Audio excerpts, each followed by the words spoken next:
This video marks the beginning of our discussion and exploration of the energy of chemical reactions. And let's begin this by examining a graph that we've seen in the past.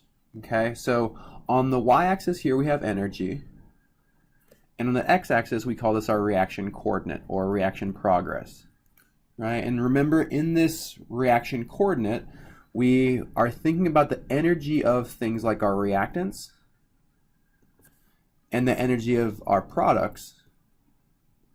And we've seen in the past that during the transition from reactants to products, we actually go through this high energy state we call our transition state. I'm going to put a TS here. So this is a high energy unstable intermediate that the reactants have to transition through as they are converted to products. And we know that this energy difference here is related to the activation energy, which is related to kinetics. The bigger that energy is, the slower the reaction is going to be. The other difference in energy here, though, from the energy of the reactants down to the energy of the products, this is the big description of the energy of the reaction, the overall energy of the reaction. So this difference in energy, this is defined as the Gibbs Free Energy. And we give it a symbol, delta G. Okay, so delta G is the difference in energy between reactants and products. So this is the difference between reactants and products.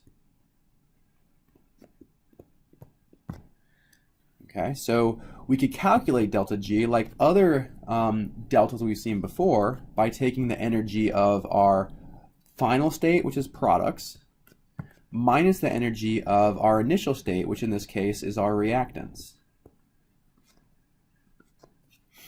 Okay, so the idea here is that the sign of delta G tells us if the products are at lower energy or if the reactants are at lower energy. In a situation where the products are lower energy than reactants, then delta G is less than 0. It's negative, right? This graph that we're looking at now, the energy of our products, so our products are here, are lower than the energy of our reactants. So as this reaction progresses from reactants to products, we have an overall decrease in energy. That's represented by a negative delta G.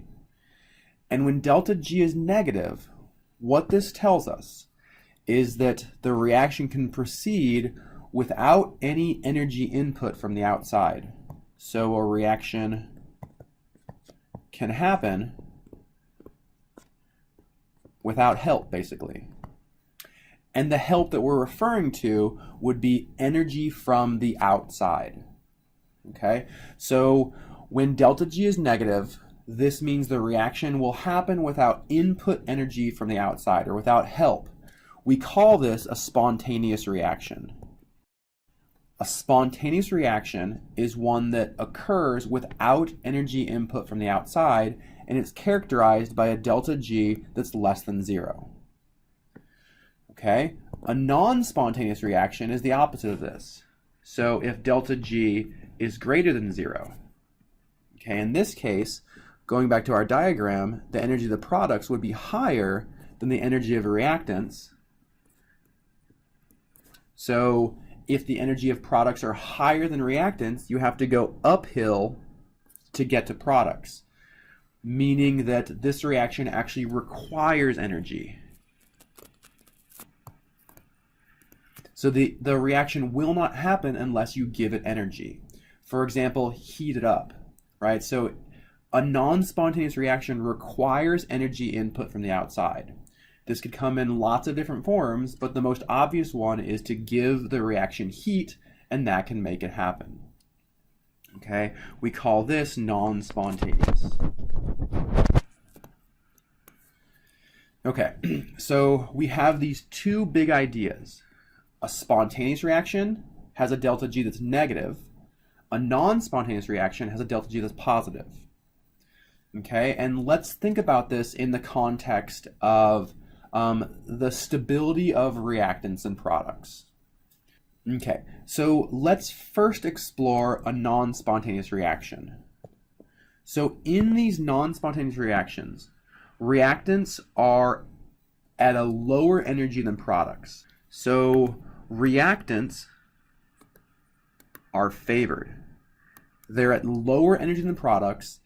Reactants are favored. So we would predict that reactants would be present at a higher concentration.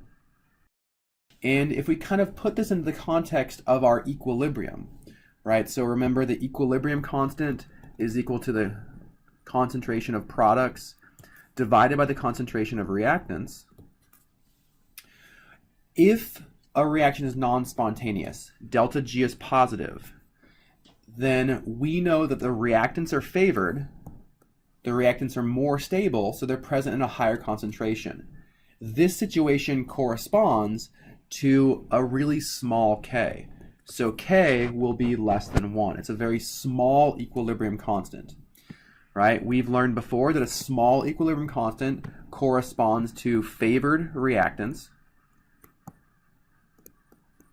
And if reactants are favored, they're favored because the reaction is non-spontaneous. The reactants are at lower energy than products. The opposite's true if we're dealing with a spontaneous reaction. For a spontaneous reaction, the equilibrium constant would be greater than 1, suggesting that we have more products than reactants. So products are favored. Okay, so a quick summary of that one more time.